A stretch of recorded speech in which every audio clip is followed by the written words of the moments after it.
help to mitigate disruption. While a surge in investment and spending on artificial intelligence and digital technology provide an important boost to productivity, innovation, and economic activity across the key sectors. Global economic outlook. Global growth is projected to be 3.3% in 2026, marginally below the estimated 2025 outlook. Growth in developing economy is expected to moderate approximately 4% as trade fragmentation, weaker global demand, and subdued investment continue to weigh in our economic activities. Global inflation is projected to continue in a downward trajectory, driven by softer demand conditions, easing supply side pressure.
Years to go. We can only get ready for more disruption to come. For Nigeria, the global environment presents both risk and strategic opportunity. Effectively leveraging this opportunity will require deliberate, coordinated policy action, strengthening institutions, robust private sector-led growth strategy to improve competitiveness, boost investment, and foster inclusiveness and sustainable economic growth.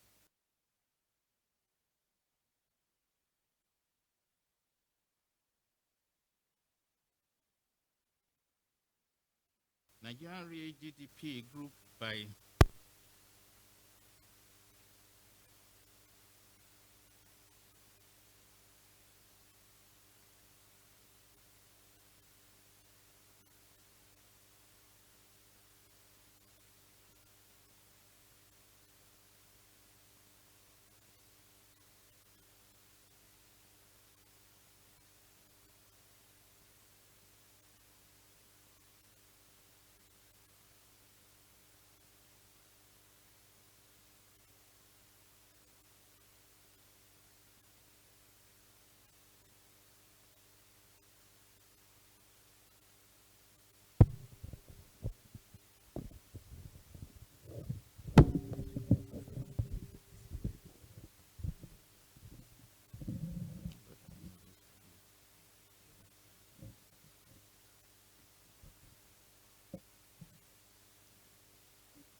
the domestic economy.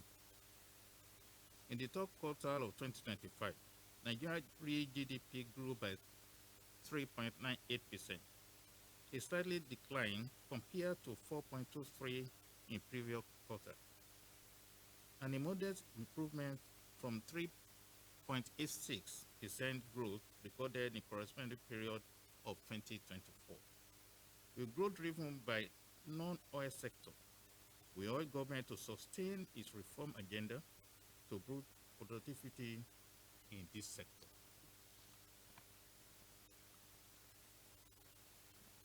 Monetary policy development. As at the last meeting of our Monetary Policy Committee, the monetary policy rate, that's MPR, was maintained at 27%, based on several considerations regarding the fundamentals of economy. While this high policy rate strengthens anti-inflation effort, it is also highlighting the cost of borrowing, suppressing aggregated demand, slowing business expansion, exerting demand pressure on household consumption. This effect will weigh on the economic recovery, particularly in interest-sensitive sectors such as manufacturing, real estate, and consumer goods. Inflation. Beyond recent statistical exercises that have seen the rebasing of our customer price index and the most recent reworking of our computation methodologies, we urge government at all levels to remain focused in curbing inflation pressure driven by factors such as high energy costs, high interest rates, pass-through effect through a high dedicated but stable currency, insecurity, high cost of logistics. We must also sustain the policy that has supported agricultural food production and the supply of fuel in the economy. Businesses need cushioning effect for an easy cost of doing business, and citizens should begin to experience stable price for goods and services. Given the sustained downward trend in inflation rate, markets' expectations for moderate interest rate are likely to shape the CBN next Monetary Policy Committee decision. Further easing the monetary policy rate, MPR, could help reduce the business operation cost and cushion the cost of living pressure on low and medium income households. The government should prioritize boosting agricultural production, improving food distribution, and providing target support for critical supply chain. The foreign exchange market. In 2025, the Naira demonstrated notable stability against dollar. Other major trading currencies reflect improved market confidence and supportive policy conditions. At the official foreign exchange market, Naira appreciated by 6.52%, strengthening from 1,535 Naira 32 kobo against dollar as at the end of December 2024 to 1,435 Naira 26 kobo against dollar as at end of December 2025. Compared with parallel market rate, the narrowing premium indicates reduced arbitrage opportunity and enhanced alignment between the two market segments. The Chamber acknowledged the relative stability of the exchange rate in 2025 reflects improved transparency in foreign exchange market, stronger policy credibility. These gains are further supported by significant increase in external reserve, which rose to billion by the end of 2025, enhancing the central bank capability to manage liquidity, boost market confidence, and pushing the economy against external shock. Fiscal policy environment review. The 2026 federal government budget, presented by President Bola Ahmed Tinubu, GFR, is anchored on the theme budget of consolidation, renew resilience, and share prosperity. The budget seeks to consolidate recent economic reform, strengthen macroeconomic resilience, and promote inclusive growth across key sectors of the economy. The proposed budget outlay of total expenditure of 58.7 trillion, supported by projected total revenue of 34.33 trillion naira. This result is an estimated budget deficit of 23.85 trillion naira, equivalent to 4.28% of the gross domestic product, GDP. The deficit is expected to be financed through a combination of domestic and external borrowing, alongside other funding sources.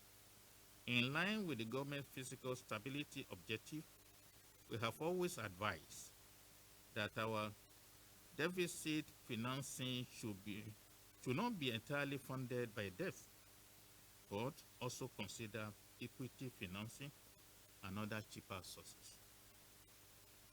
Lcci is encouraged by the strong emphasis on production-oriented spending, with capital expenditure of 26.08 trillion, about 45% of the total expenditure, significantly outweighing non-debt recurrent spending of 15.25 trillion.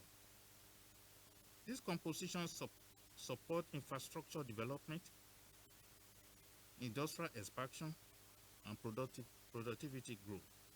However, the 15.25 trillion allocated for debt servicing remain a major fiscal burden, highlighting the need for stricter borrowing discipline, improve revenue efficiency, and expand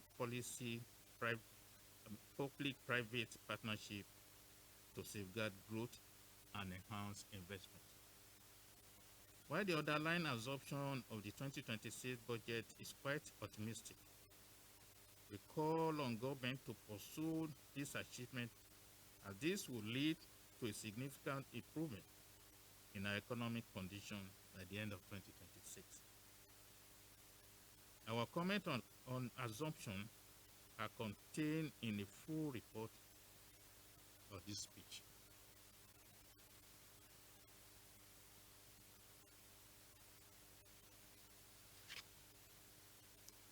Lcci is also concerned about Nigeria's historical weak budget implementation capacity, which is likely to be further constrained by effective operation of multiple budget cycles within a single year.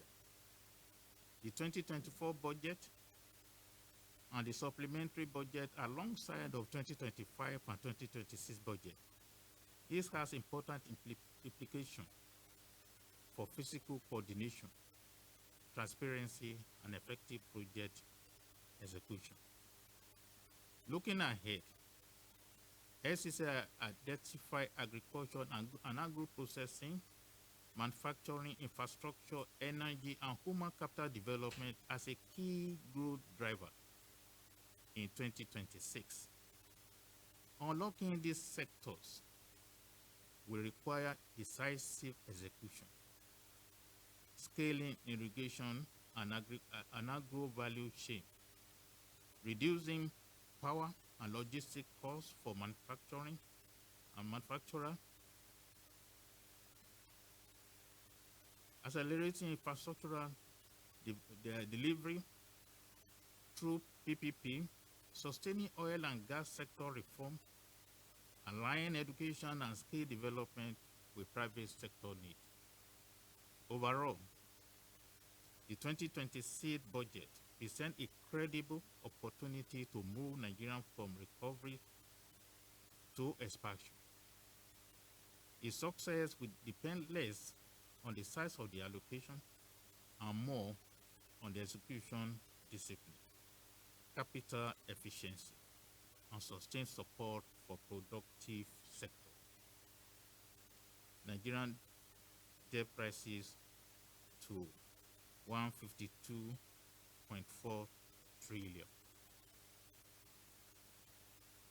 As of June 30, 2025, Nigerian total public debt stood at 152.4 trillion naira, reflecting both fresh borrowing and the impact of depreciating exchange rate on external debt obligation. Nigerian public debt remained a concern to watchers of economy, especially regarding the sustainability, servicing, and high cost of borrowing. We expect that the government employ other sources and forms of borrowing beyond debt financing options. In view of this threat, we strongly urge the government to intensify the effort to expand non-oil revenue, improve tax efficiency and compliance, and curb recurrent expedition, strengthen fiscal discipline, closing leakages, and enhance public finance management will be crucial for sustainable funding national development priority without excessive dependence on borrowing. A more strategic balance between revenue generation, prudent debt accumulation is essential to safeguard economic stability and long-term growth.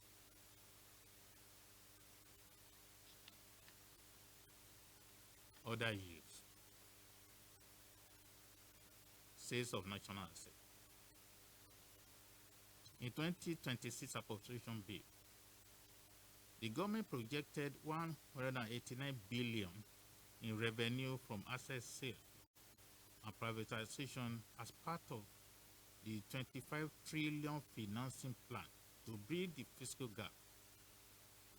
Although the specific assets were not listed,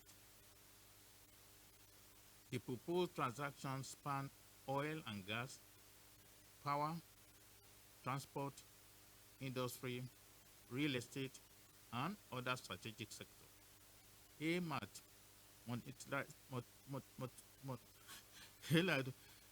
monetizing public holding and reduce direct state involvement in commercial activities.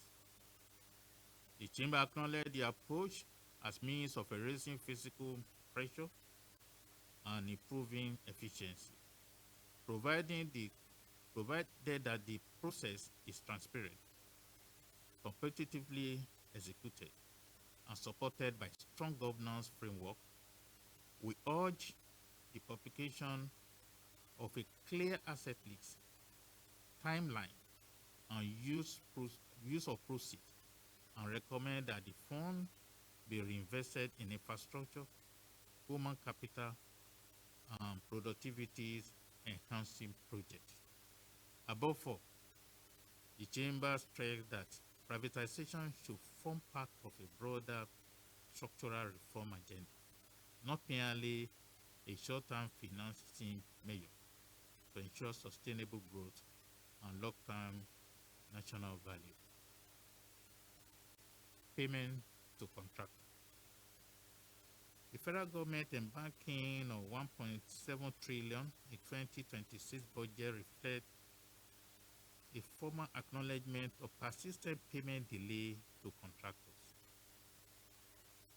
This provision aims to settle verified 2024 capital project liability and ease the financial distress faced by indigenous contractors. However, recurring backlog highlights structural issues such as a weak budget performance as reflected in delayed capital release. Sustained fiscal discipline and timely cash backing are critical to restoring contractor confidence and enable infrastructural delivery.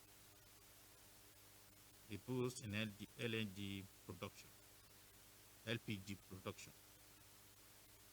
The recent report that 87% of our cooking gas is supplied through local production is quite commendable. Supplying gas at such level, local production significantly strengthens the energy security, reducing exposure to global supply disruption, shipping risk, and international price shock. For a critical household energy product, domestic control means greater reliability and national resilience.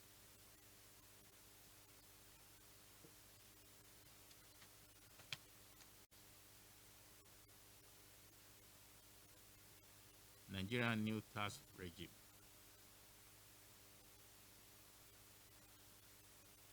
The Chamber, after due consideration of implication of the new tax law for businesses, hereby call on businesses to continue their operation and remain formal with the tax authority as implementation commences.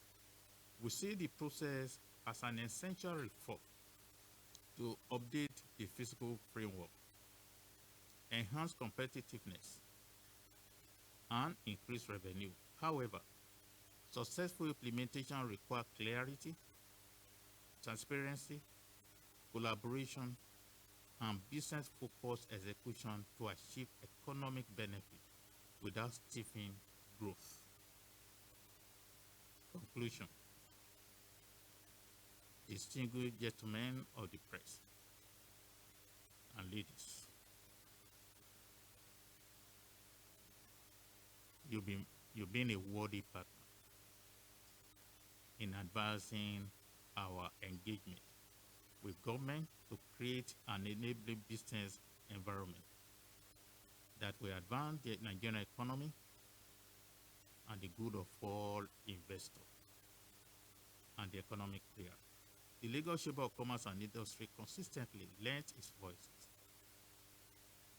to the possible solution to our Nigerian challenges through engagement like the press, like this press conference. Let me recreate our call on government to tackle the many economic issues discussed above. Though not excessive, to deliver economic gain to Nigeria citizens and businesses. As a private sector advocate group with the mandate to promote the business community interest, the Lagos Chamber shall continue to engage relevant government agencies, the media, and other interest groups as when necessary on actionable recommendation for a striving community. Once again, thank you for all your support. Thank you.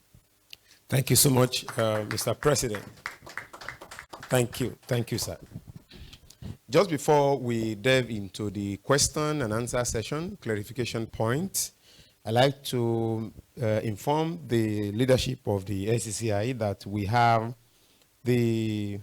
one of the media guys, partners here, elected as the national chairman of the Commerce and Industry Correspondent Association of Nigeria. His name is Taiwo Hassan. Here, I refer to him as Dr. Taiwo.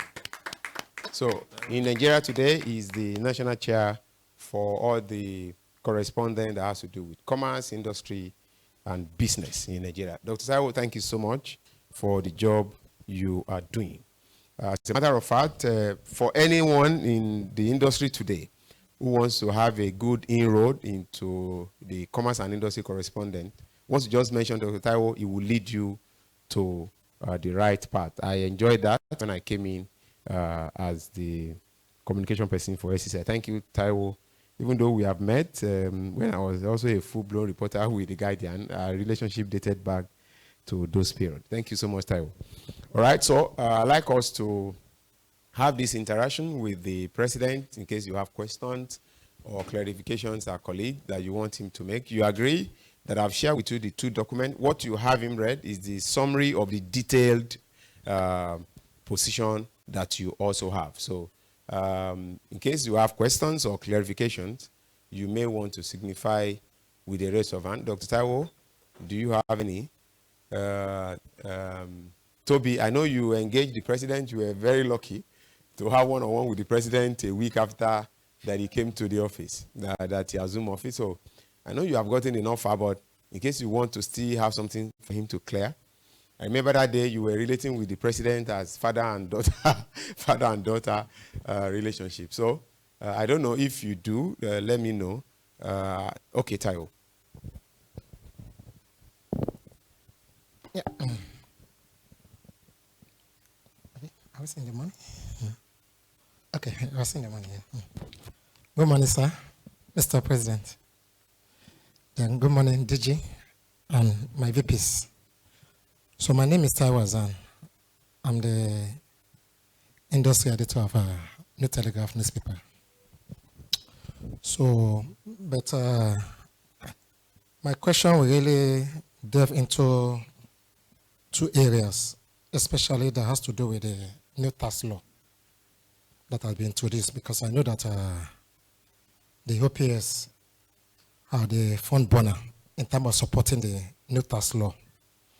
But I know that any serious discussion of tax reform in Nigeria must confront the scale of the informal economy. So that leads me to my question is that aren't the SCCI really having anxiety about the informal sector of the economy? Because most of this informal sector are not really attuned with tax or taxes, because they have been known to, whenever any taxman comes to their office and they are saying that this is a particular amount they are going to pay, they have been known to be inducing taxmen or taxpayers or tax people that work with the NRS or formerly FRS. So, but in this area whereby the chairman of the presidential committee, Mr. Taiwo, has been saying that there's going to be penalties.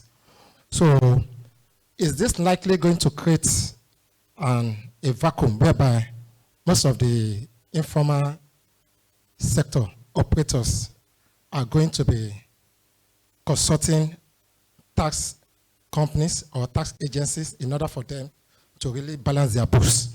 So aren't you aware that there may likely be a mass rip-off from these tax consultancy agencies that may likely be handling their files of their companies? So I'm just wanting you just to answer that area. Now, what is the fate of the informal sector in this new tax law?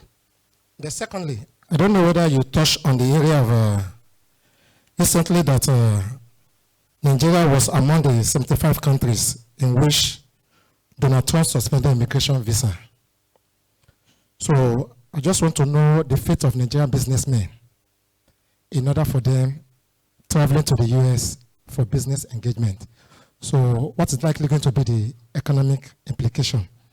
And that also leads me to the area, the second one, which also has to do with Trump, on this 15K US visa for Nigerians. So is this something that Nigerians can really afford? Thank you. Ruka.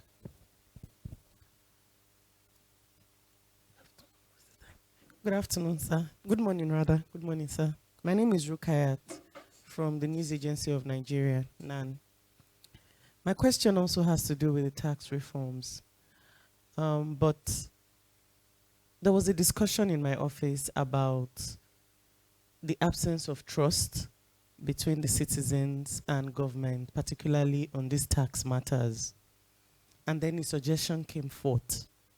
The suggestion stated that at the end of this year, for example, by the time they have, come together to say this is the amount that they got from taxes or as a result of these new tax reforms, can we begin to ask the federal government, probably through Dr. Taiwo Yedele, to begin to tie this funding to some infrastructural development and create a timeline for those? So for example, let me explain what I'm trying to say.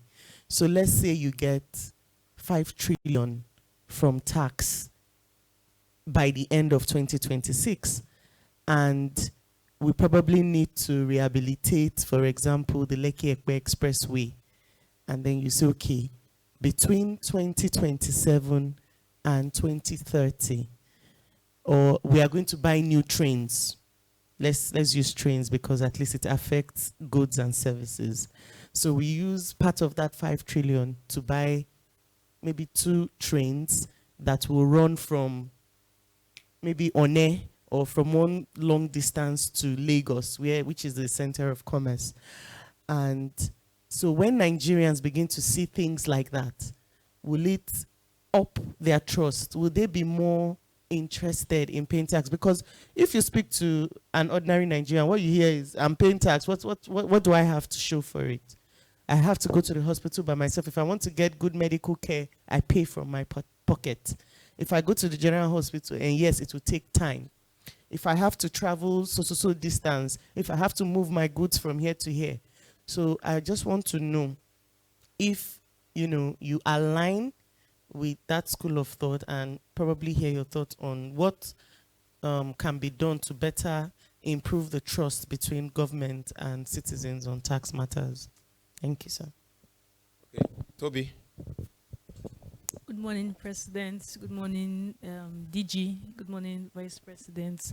My name is Toby, as he has said. I'm the editor for Industry, Guardian newspaper. I have one question.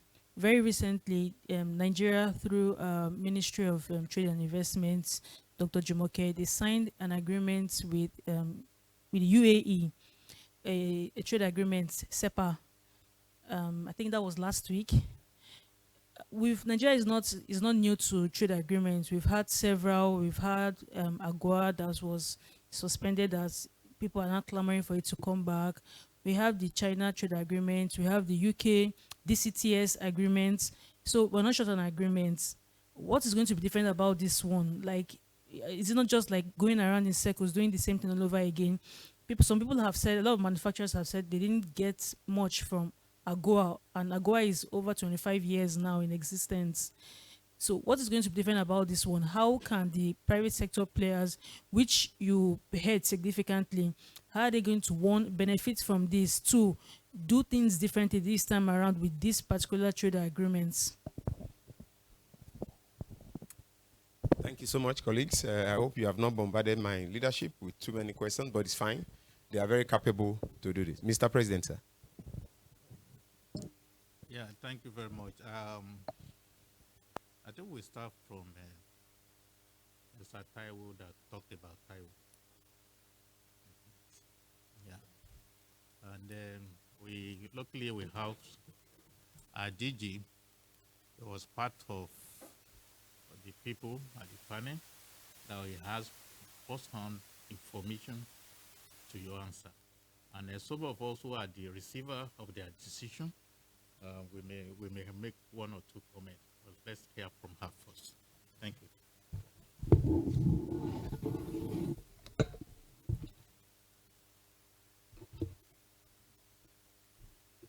Thank you very much, Mr. President, and good morning to the media, our viable partners in trade, commerce, and investment. Issue of the tax reform and how it's affecting the informal sector. If you talk about anxiety, Taiwo, we have no anxiety because we believe that the tax reform is a good step in the right direction. We haven't had a reform around tax for many, many years. And so it's important for us as Nigerians, as business people, to embrace this tax reform and enable it to be successful. Now, with the informal sector, one of the things that have bedeviled them, which you have described, is the fact of multiple taxation. A lot of them are informal behind the scene, that they are constantly being harassed by all non-state actors to pay this and pay that and pay that. Now, the idea of this tax reform is to help even simplify the process, but also to streamline the number of taxes they have to pay. One of the things that the Tax Reform Committee has done is to get the subnationals to sign up to streamlining tax collection from business people in their states, and that is ongoing. The idea is let's put less pressure on these small businesses so that they can thrive. Let's tax fruits and not the seed, so that the business people can be established, they can expand. That way, you outlaw the incidences of unruly collection of taxes from them, so that they can then focus on their business. So if all these multiple people come to ask for tax, we can actually have a way, a structured way to dissuade these multiple collections. So that's the idea of the tax reform. So it simplifies the tax as well, such that you don't necessarily need a tax consultant all the time. If you have your books done by even an accountant, you should be able to pay your tax. So it's simple. It's simple. And in fact, right now, if you go to the Reform Committee site, you can actually determine your and as an employee, your payee tax by inputting your salary, and it comes out. So we want to simplify the process so that the small businesses will not have to worry too much about that, getting their payments made. But also, for a lot of the taxes that they pay, the threshold has been increased. So for some of them, they don't even need to pay tax, because for like the SMEs, I think it was 25 million before, now it's gone up to 100. So most of them will not even have to pay tax. Even for the employees, because the threshold has also been increased, some of them don't have to pay tax. So the burden of calculating payee for their employees will also be reduced. So generally, we are considering the informal sector, we are considering the small businesses, so that it's easier for them, streamlining the number of taxes they have to pay, streamlining how they pay these taxes. But in addition to all of this, we've also put in place a way to check or checkmate the tax consultants, so they're not exploiting these businesses. There's a system that's coming on board that will help check the ethical conduct of this tax consultant, but also their competence, so that we can see on an ongoing basis which are the tax consultants that are cheating the system, because sometimes they cheat the state and they cheat the business community. So we are going to have to track that. So the tax consultants ecosystem is being worked upon. Right now, we're doing capacity building for them so they understand the tax laws, but also the fact that they open like an account for them with the tax authority, so we can check who is providing what services and how is that working. The idea is to reduce the burden on the taxpayer and also to collect more. If you reduce the burden and make it easier, you tend to collect more. And then talking about collecting more, she talked about, can we say if we collect more taxes, the tax reform is helping to widen the tax net. In the past, we are constantly taxing the same people. The tax net was very narrow. We are constantly taxing them. At the end of the day, you're killing the businesses. But if you extend the tax net, then you have more people coming on board, and it's easier to also collect those taxes. So that's important, that we're increasing the tax net, and we're getting the high earners to pay more than the low earners. In the past, you have even the wheelbarrow pushers are having to pay so much taxes. It's just so cumbersome. But that is being ameliorated by the tax reform. So I'll really appeal to the media as well to really support the tax reform, because it's for the benefit of Nigeria and of the common man. Also, as we pay less taxes, we have more to spend. And that would then ensure that our spending power is enhanced. If our spending power is enhanced, we can actually buy more things, and so manufacturers shouldn't complain too much. So it's a whole cycle. But the idea is economic prosperity for all, and for the small informal businesses, so that their pain is reduced. That's the idea. And she talked about, Rukaya talked about trust deficit. Yes, there has been a trust deficit. One of the studies that was done before the tax committee started to work was to check why are people not paying taxes. And the point you made exactly, that I pay taxes, I don't see what is done for me. And so why pay? If I have to generate my own power, find my own water, enhance my own security, why am I paying taxes anyway? In fact, if I have to do a big project, I have to build roads to be able to get to the site. So why am I paying taxes? So that is a real problem.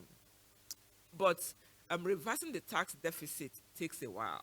It can't be done 1 year or 2 years. It takes a while. So that process has started with the tax reform, and the intention within the tax reform that we want to help Nigerians and we want Nigerians to be less burdened. So that tax, that trust deficit, we believe it will be reversed over time. And once the system is a bit more transparent and you have proper reporting, then citizens are going to say, okay, now I know where my money is going to, and it's easier. So that's work in progress as part of the reforms. The type of reports that we will require from the tax authority, the Nigerian Revenue Service has just been set up.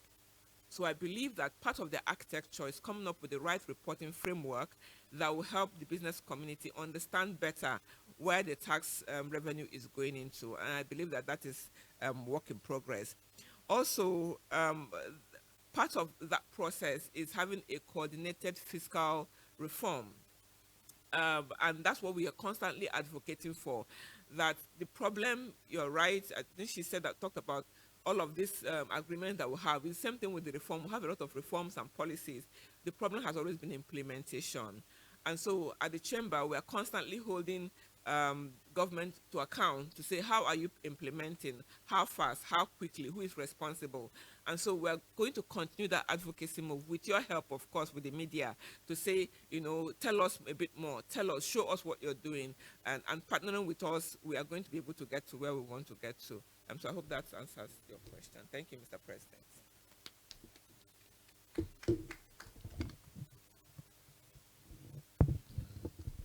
I want to take the question from Toby. Yes, and then from Mr. Taiwo as well. As someone that runs a small business, the perspective of people who are business owners or are small business owners concerning the tax is, number one, we have a lot of hopes and expectation that this tax reform would answer one question we've never had in Nigeria, which is about tax refund. Now, if you pay taxes in other countries, there are years that you file your tax returns, and you may actually get money back from the government. So there's a lot of promises which we intend to hold them onto. And if they deliver on that, definitely, I mean, if you file the taxes, you get some money back from government as your tax return, your neighbors will be very excited, because then it comes like extra inflow to that. So we, as business owners, we're going to use that as an indices to see how well they deliver on their promise. So number two, I think Toby was also talking about the American, Nigeria being one of those countries. As a small business owner, what we're looking at is looking inwards, and you can't fix what you don't have control over. We don't have control over the thought process of the American government, but we have the ability to look at other options, at other alternatives. Personally, I would say that part of the reasons why Nigeria there's been too many negative news, negative stories. There are a lot of countries that is highly rated as vacation destinations. Those countries have a lot of horrible places, but everybody comes back and you don't hear them talk about that. So I think for the media, one thing that Nigeria needs now, there are a lot of good things that happen in Nigeria, but we don't talk too much about it. Nigerian banking system is one of the best in the entire world. There are a lot of countries that are still analog. You don't hear people talk about that. So I plead with the media that let us vocalize the positive growth. And I guess that the more as Nigerians we see the good part, let's talk about the good part as well. And also for the government, I think that is important for whoever is in charge of the image of the country to start to do more serious work. I think that eventually will resolve that, and even the country that is putting Nigeria among several other countries, as they see their competitors win Nigeria and they see us, we're opening up our mind to other business partners aside from America. Thank you.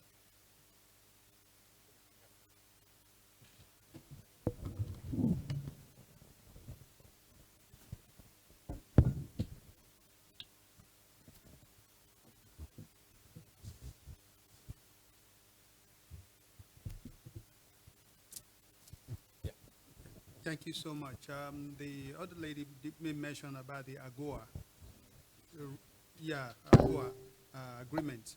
Though it's been stopped by Trump, as you rightly said, everybody is aware of this. And based on what you said, he said some people are not even aware that AGOA exists at all. Yeah, there's a saying, who you see determine who sees you. So many people, they are interested in exportation, but they are not joining the right channel. They are not joining the right association. So that's one of the reasons why they are not well equipped, they are not well informed about existence of AGOA. But what I will say is this, as chamber, as we advocate for a good enabler, that there should be an enabling environment for businesses. Our president made mention of security, he made mention of logistics, yes, and that will help agriculture to improve so that there can be enough food for everybody to eat and for us to even be able to export commodities. What I will say to the public is this. We have to be more intentional if we want to really, really engage in exportation, because with the hindsight, what people do most of the time is they forget following the right channel, preparing themselves, going through all the rigmaroles of making them to make their goods to be exportable. And you can see even most of the time, like yam now from Nigeria, it's not acceptable in America, it's not acceptable in some other part of the world as well. So it's the processing, the packaging, which our people need to really, really go through. Just like AGOA have their own list of requirements, whereby they will visit your factory, they will go through every other thing, and before you can be certified that you can actually export to America. And so people need to really, really get themselves up to date. Just like if you are a farmer, see, you have to start processing from the farm, and you have to do all the necessary requirements, like GAP. So GAP is there to help you, so that that is what you have to do with the kind of soil you are going to plant your product, the kind of commodity you are going to plant. So how are you processing to be exportable? So those are the things that people need to really, really understand as well, before goods can be exported or can be acceptable across the globe.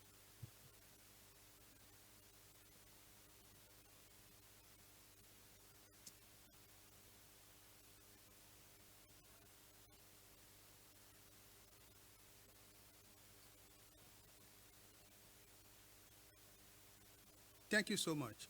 AGOA is US, only US, while UAE is Middle East. So that which is Dubai, sorry?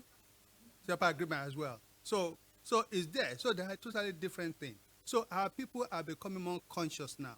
I'm a part of the agri sector and also a part of the export sector.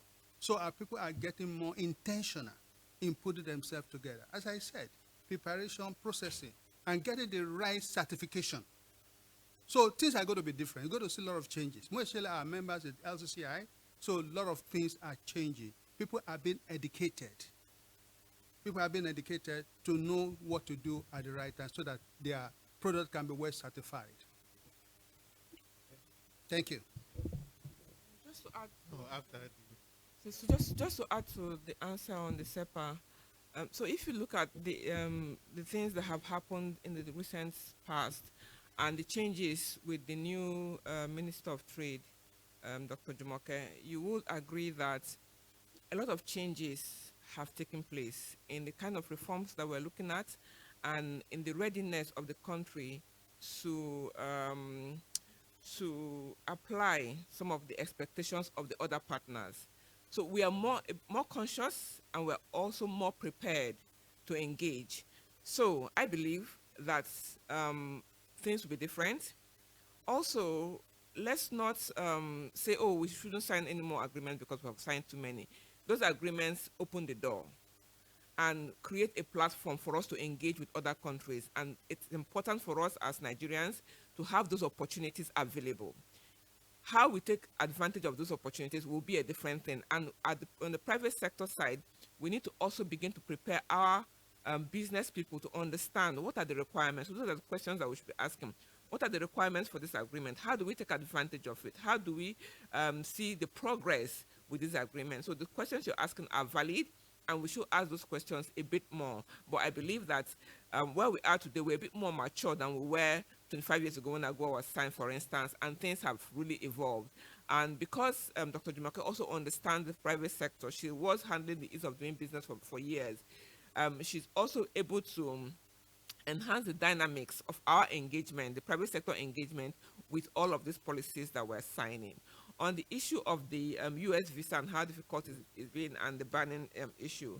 So I believe that in every problem there's an opportunity, right? So if we're not able to do as much business with US as we want to, we have to find other avenues, and there's so many other countries looking to do business. So we can explore various other supply chain avenues. Like the vice president said, we have no control over what the US is doing, but we have to ensure that the way it impacts us will not be as stringent or as difficult as it should be, if we take advantage of other opportunities that are available. So if Trump closes one door, there are other doors that are opening. So we should not be fixated on the US closing. We should just say, no, there are other opportunities to do business with multiple countries. There are other countries also looking for business opportunities with Nigeria. So let's explore. Let's kind of Thank you.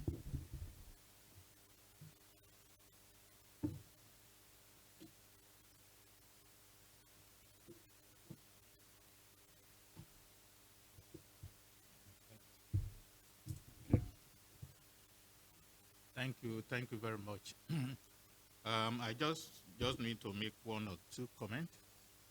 You can see when it comes to tax, somebody spoke like Taiwo, and someone else spoke like. You can see we have everything here.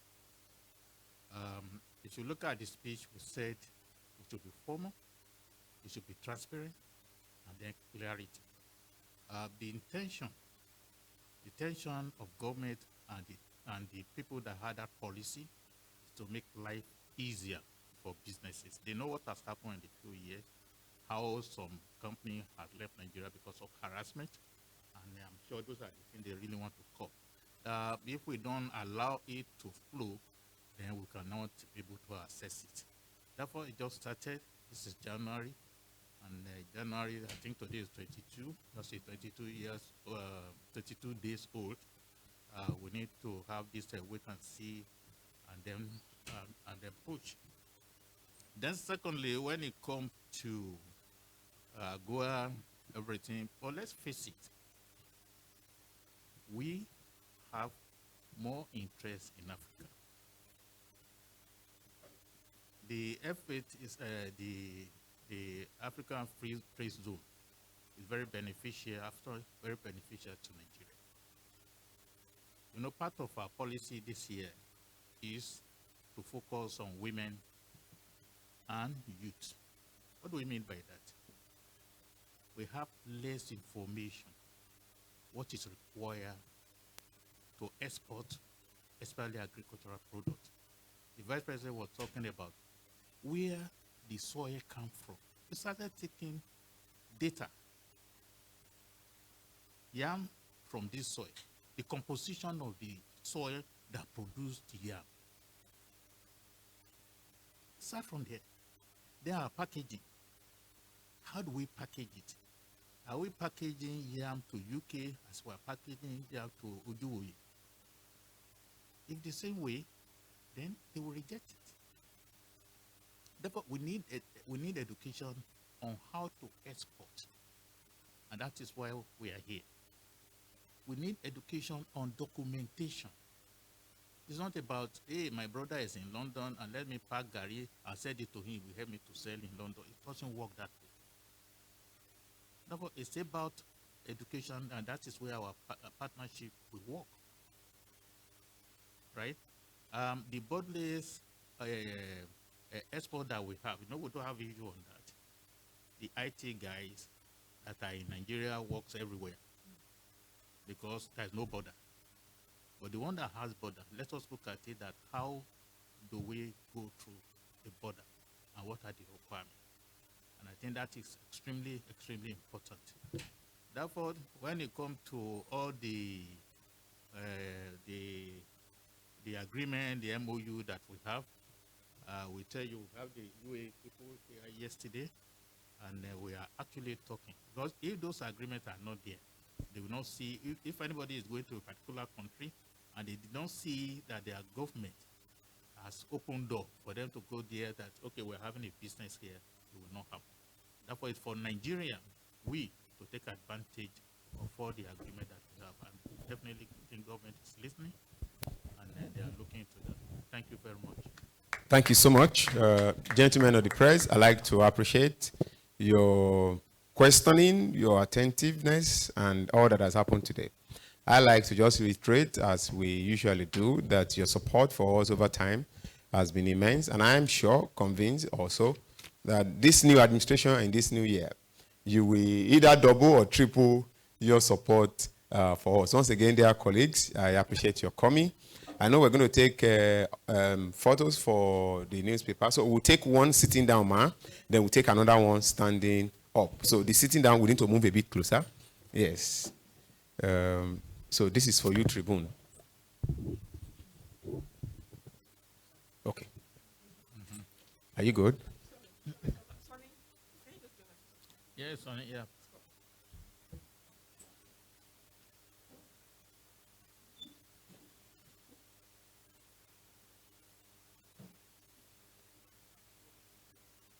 Okay, I will talk very much because, because Sonny is the invisible hand.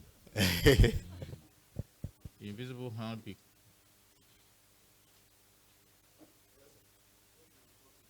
Okay. Just be. Yes. Okay. Sonny is the. Yeah, we are still talking. Thank you for being here. We are very, very happy to have you. To appreciate you for what you've been doing in the last 138 years. And the last 138 years, you've been with us since 1888. Thank and you. Here we are in 2026. Sylvester, are you good? Yeah. Do we do the one they stand up so that we have options? Just that way, man. Let's just be upstanding so that we have options for the photos. Let me take it off.